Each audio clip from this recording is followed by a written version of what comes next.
Hello everyone. So, in this session, we will see why actuators, as well as we will see how to choose actuators and best practices. So, now let's see why actuators. So, here we will see the advantages of actuators and some of the use cases of actuators so that you can get an idea where all we can use the actuators. So, actuators are essential components in many different systems and applications. They are used to convert energy into motion, force, or torque, allowing them to control and manipulate physical world around them. Here are some specific reasons why actuators are important. First point is control and automation.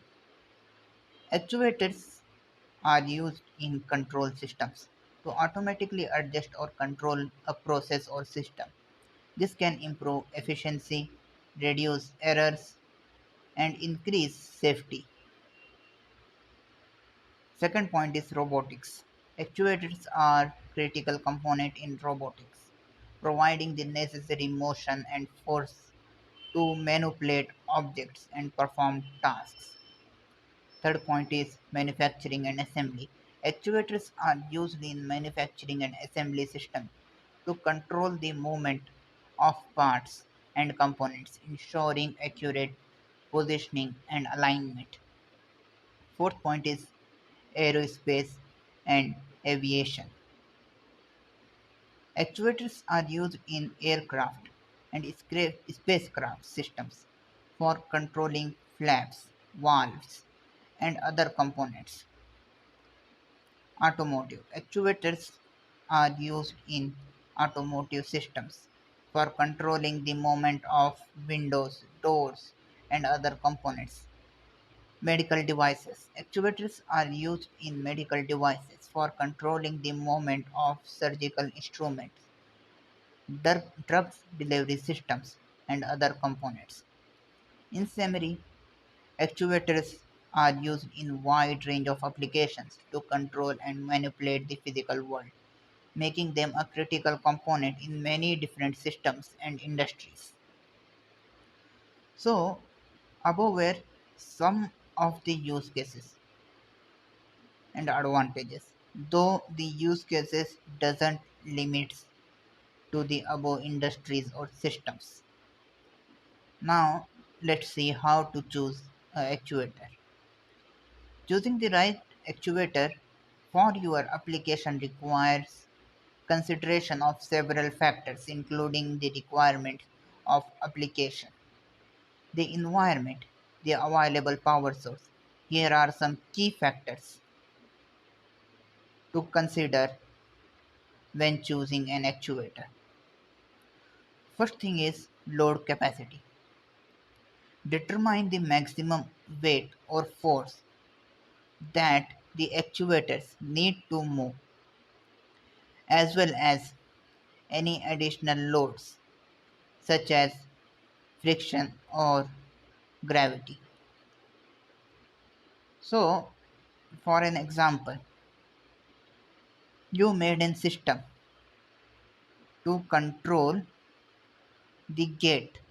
Okay, so whenever user arrive, the gate should automatically move and should get open. So gate do have some wheel here like this, and it should move and open. So here you can't use 5-volt DC motor, it won't work at all. So here we need to calculate the weight of the gate, how much force it will require to open up the gate, and accordingly we will choose the right actuators. So in this case we will choose motor. So the motor power and the current requirement. Everything will be calculated according to the force required to open the gate. Second point, stroke length. Determine the distance that the actuator need to move, taking into account any travel limits or mechanical constraints. Third point is speed. Determine the speed at which actuator need to move, including any acceleration and deceleration. Fourth point is accuracy. Determine the required precision and accuracy of actuators movement, especially in applications such as robotic or manufacturing. Operating environment. Consider the temperature range, humidity, and any other environmental factors that may affect the actuator's performance. Sixth point is power source.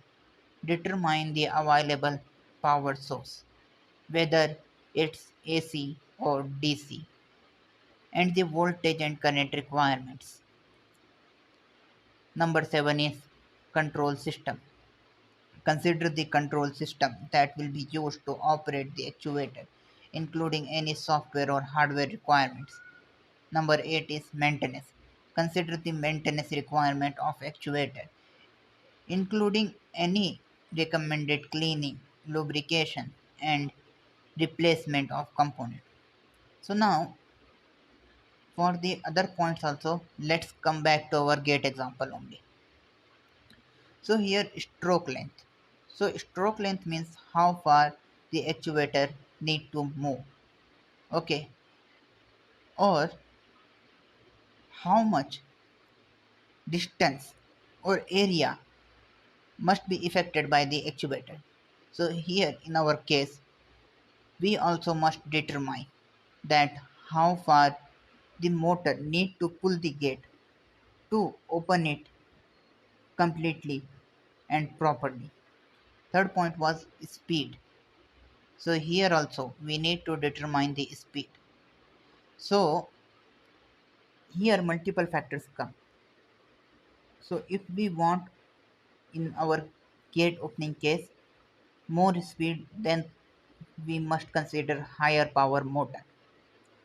And and because gate have some weight and we are providing some speed, so it will have some momentum. So we need to consider how to encounter that momentum. If we move the gate very fast, then stopping it at a certain point will also be an issue. Number 4 is accuracy.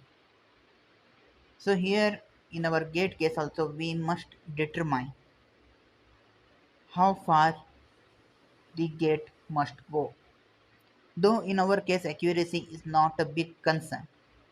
Okay, so accuracy play crucial roles in robotics, in manufacturing, and especially in the actuators that used in the surgical instruments, because slightest of mistake can destroy entire work. Fifth point is operating environment. So again, we need to consider the operating environment. For an example, we can't use moisture sensitive actuators in moist environment. Sixth point is power source. So we must consider the power source. For an example, in our gate case only, if we don't have sufficient power, if we are using something like solar power or something, we can't use the higher power motors. We must stay with lower power motor. So again, power will decreases, then speed will also decreases. Seventh point is control system. So here also we must decide what kind of control system we must use for this operation. Eighth point is maintenance. Indeed, if there is a motor, we must need some sort of maintenance. Like motors do need cleaning. oiling, etc. Now let's see best practices. So first point is proper installation. Ensure that the actuator is installed correctly and securely to prevent any movement or vibration that could cause damage or malfunction. Regular maintenance. Follow the manufacturer's recommended maintenance schedule to ensure the actuator is clean, lubricated, and free of debris or wears. Safe operation. Ensure that the actuator is used in safe and controlled manner, following all the safety guidelines and regulations. Protecting from overloading. Avoid overloading the actuator by ensuring that it is properly rated for the load capacity and stroke length acquired.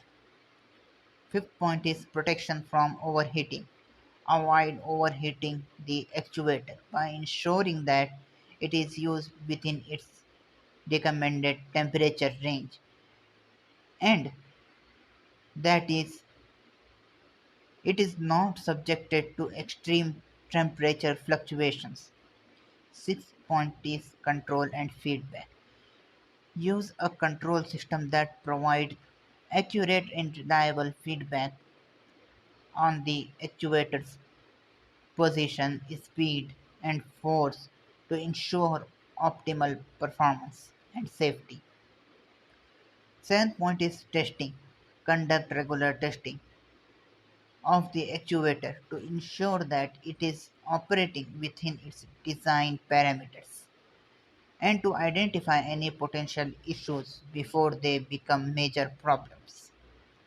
By following these best practices, you can ensure that your actuators are reliable, safe, and effective in their intended application. So, I hope you understood why actuators and how to choose an actuators. Also, the best practices that should be followed for secure and reliable operations.